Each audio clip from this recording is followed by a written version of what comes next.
Assalamualaikum warahmatullahi wabarakatuh.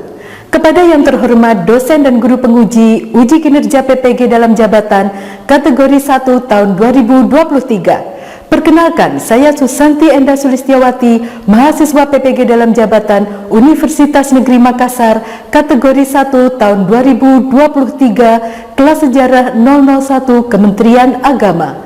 Di sini saya membawa kartu formulir pendaftaran uji kompetensi program profesi guru periode 5 tahun 2023 dan surat keterangan bebas studi. Pada hari ini, Senin 28 Agustus 2023, saya akan melaksanakan praktek pembelajaran untuk memenuhi uji kinerja PPG dalam jabatan kategori 1 tahun 2023.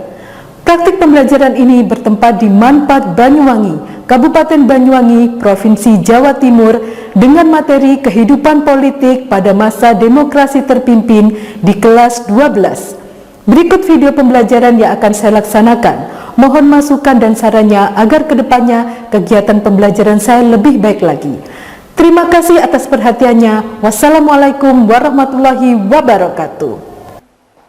Sudah bisa dimulai ya? Bismillahirrahmanirrahim. Assalamualaikum warahmatullahi wabarakatuh. Waalaikumsalam warahmatullahi wabarakatuh. Sebelum kita mulai pembelajaran pada hari ini, mari kita bersama-sama berdoa anak-anak. Berdoa dimulai. Bismillahirrahmanirrahim. Amin ya rabbal alamin. Saya absen dulu ya anak-anak. Ahmad Mujadid ada ya, Aisyah, Wisnu, Yesi. Alhamdulillah hadir semua ya pada hari ini. Ya. Selamat pagi anak-anak. Pagi. Bagaimana kabarnya hari ini? Baik semuanya ya. Ya, sehat semuanya ya. Semoga kita semua terus dalam keadaan sehat, anak-anak tetap dalam lindungan Allah Subhanahu wa taala agar kita selalu bisa melaksanakan aktivitas dengan lancar. Jangan lupa jaga kesehatannya. Makan teratur, jangan sampai terlambat makannya. Kemudian perbanyak minum air putih dan juga istirahat yang cukup. Ini masih semangat semuanya ya. Sebelum kita memulai pembelajaran, saya punya tepuk semangat supaya kita lebih bersemangat dalam belajar. Tepuk semangat.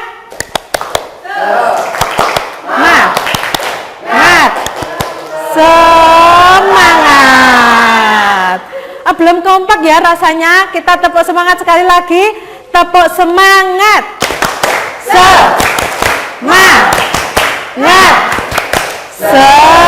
Semangat ya, alhamdulillah semangat semua ya. Nah, sebelum kita memulai pembelajaran kita pada hari ini, akan ada yang saya tampilkan di depan anak-anak. Nih, sudah kelihatan ya? Nah, gambar apa ini? Dekret Presiden. Nah, dekret Presiden. Mungkin kita sudah pernah ya mendengar dekret presiden? Ya, kira-kira apa sih itu dekret presiden? Ada yang bisa menjawab? Ya, silakan Mbak Rirta. Dekret adalah keputusan atau perintah yang dikeluarkan oleh kepala negara, pengadilan, dan sebagainya. Dekret presiden ini dikeluarkan oleh Presiden Soekarno pada tanggal 5 Juli 1959. Apa yang disampaikan oleh Mbak Rirta itu sangat benar, bahwa dekret presiden itu apa tadi? Keputusan yang dikeluarkan oleh pemerintah atau pengadilan dan sebagainya. Nah, sebagai penanda lahirnya demokrasi terpimpin. Nah, kemudian yang jadi pertanyaan, minggu lalu kita sudah belajar tentang masa demokrasi liberal kan ya. Nah, setelah berakhir masa demokrasi liberal, kita memasuki masa baru yaitu masa demokrasi terpimpin. Kemudian yang jadi pertanyaan, mengapa Presiden Soekarno itu mengeluarkan dekret presiden? Ada yang tahu? Silahkan mencoba menjawab. Pergantian kabinet yang terlalu cepat, mulai dari kabinet Natsir, Sukiman, Wilopo, Ali Sastro Mijojo, Burhanuddin Harahap, Ali Sastro Mijojo II, dan Juanda. Masa pemerintah Perdana Menteri ini hanya sekitar 1-2 tahun saja, sehingga banyak program kerja yang tidak diselesaikan. Ya, bagus sekali ya, itu pernyataan dari Iksan bahwa kenapa Presiden Soekarno mengeluarkan dekret presiden? Yang pertama karena pada masa itu pemerintah Perdana Menteri berlangsung hanya singkat, hanya sekitar 1 dan 2 tahun saja, sehingga banyak program kabinet kerja yang tidak bisa diselesaikan. Salah satu kekurangan pada masa demokrasi liberal itu adalah banyak peristiwa yang mengancam integrasi bangsa seperti yang kita pelajari kemarin ya, mulai dari peristiwa APRA, Andi Aziz, RMS dan PRRI Permesta. Bagus sekali jawaban dari Iksan. Baik, itu tadi ya jawaban dari teman-teman kalian, semuanya alhamdulillah benar. Berarti kalian masih mengingat materi minggu lalu. Nah, kemudian materi kita pada hari ini adalah kehidupan politik pada masa demokrasi terpimpin yang dimulai sejak tahun 1959 sampai 1965. Dimulainya masa demokrasi terpimpin itu setelah berakhirnya masa demokrasi liberal. Kemarin minggu lalu kita kan sudah belajar masa demokrasi liberal ya, dimulai tahun 1950 sampai 1959. Ini adalah materinya. Kemudian tujuan pembelajaran, melalui diskusi peserta didik mampu menganalisis kebijakan politik pada masa demokrasi terpimpin. Kemudian nanti kita berdiskusi. Dengan diskusi harapannya peserta didik mampu menyimpulkan karakteristik masa demokrasi terpimpin. Itu ya. Kemudian untuk tahap kegiatan pembelajaran kita akan belajar dengan model problem based learning. Apa itu model problem based learning? Model problem based learning atau pembelajaran berbasis masalah adalah model pembelajaran yang bercirikan adanya permasalahan nyata sebagai konteks untuk para peserta didik belajar berpikir kritis dan keterampilan memecahkan masalah serta memperoleh pengetahuan. Jadi nanti kita belajar dengan menghadirkan permasalahan, kemudian kalian mencari solusi untuk permasalahan tersebut. Kemudian jenis tagihannya apa? Kalian akan membuat poster yang nanti akan dipresentasikan. Nah, dalam pembelajaran ini ada 3 penilaian, yaitu penilaian sikap, penilaian keterampilan, dan juga penilaian pengetahuan. Ada pertanyaan? Nah, untuk memperdalam materi, ini akan saya tampilkan video pembelajaran dari YouTube saya sendiri atau channel saya sendiri.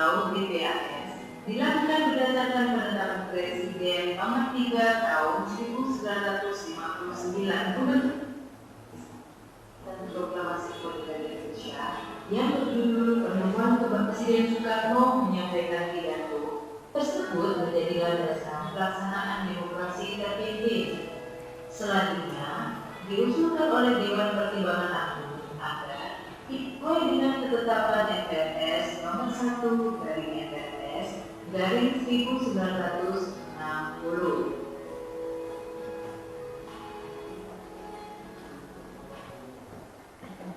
Negara. Di sisi lain, negara Blok Timur yang komunis mulai mendekati bangsa Indonesia dengan memberikan bantuan kepada bangsa Indonesia untuk perjuangan pembebasan pilihan tinggi atau terpimpin. Politik luar negeri bebas aktif mengalami pergeseran. Indonesia menjadi lebih condong memihak Blok Timur. Hal ini disebabkan kekecewaan pemerintah Indonesia terhadap sikap PBB dan negara barat lainnya yang dianggap kurang mendukung perjuangan pembebasan Irian Barat. Di sisi lain, negara Blok Timur yang komunis mulai mendekati bangsa Indonesia dengan memberikan bantuan kepada bangsa Indonesia untuk perjuangan pembebasan Irian Barat.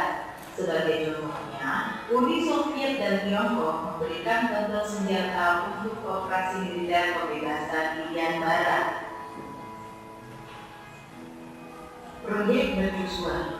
Proyek mercusuar Presiden Soekarno adalah proyek pembangunan ibu kota agar